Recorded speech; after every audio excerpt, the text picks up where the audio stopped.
As I bent over to do the laundry, a man suddenly pressed himself against me from behind, thrusting me forward into the washing machine. My hips were left exposed to the open air, held firmly in the grasp of his hands. I was trapped, unable to move. His large hands roamed freely over my body, sending waves of heat coursing through me against my will. Pleasure shuddered through my limbs, making my legs tremble uncontrollably. When I finally managed to look back, I saw, to my shock, that the man behind me was my father-in-law. My husband had been away on a business trip these past few days, so I had gathered up the pile of dirty laundry at home to wash. Bent over, I loaded a stack of clothes into the drum. Suddenly, a forceful push against my hip sent my entire upper body tumbling into the washer, trapping me with only the twin curves of my hips visible outside. I had been wearing only a loose nightgown at home, my white underwear faintly visible beneath. Who could this be? My mind raced through countless possibilities, but I couldn't be sure. A sense of unease crept in. I never expected the person behind me to be so bold, his rough hands gripping my slender waist, roaming over my body from top to bottom, stirring sensations in my long neglected form until every touch felt intensely sensitive. I struggled desperately, trying to shake off those large hands, but to my shock, the person behind pressed himself tightly against me. His lower body was now firmly aligned with my most private area. Let me out now. I braced my hands against the washer, my exposed bottom twisting helplessly, but I couldn't free myself. I could feel the hardening shape pressed against me through the fabric, rubbing persistently against that sensitive spot until my whole body tingled. A fire seemed to ignite low in my belly, and a damp warmth began to gather below. Sensing the danger, I pushed back with all my strength, trying to retreat from the machine. But instead, I ended up pressing right against him. That massive part of him had somehow freed itself from his pants and now pressed insistently against my panties, poised and ready. My backward movement seemed to catch him off guard, and he thrust forward instinctively.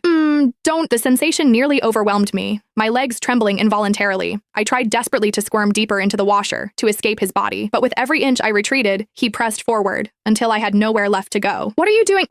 Please stop, I pleaded in fright, yet my voice betrayed me, growing increasingly sweet and breathy. Encouraged by my reaction, he held me firmly in place, lifting my lower body almost completely off the ground. Why are you wearing so little at home, Scarlett? Let me give you a hand. What? The man behind me was actually my father-in-law. My ears burned with shame, my entire body flushed and restless with heat. A memory surfaced. When I had first married into the family, I'd seen my father-in-law in shorts, unable to conceal his considerable size. And I'd often noticed my stockings in the bathroom would mysteriously end up soiled. Could it have been him? Had he taken them? The man behind me was in his 50s, yet his raw strength rivaled that of a man 20 years younger, stirring in me a pleasure I'd never known before. The fire of desire threatened to consume my reason. Clinging to my crumbling resolve, I begged him tearfully to stop, fighting against the maddening itch coursing through my body. No, please put me down.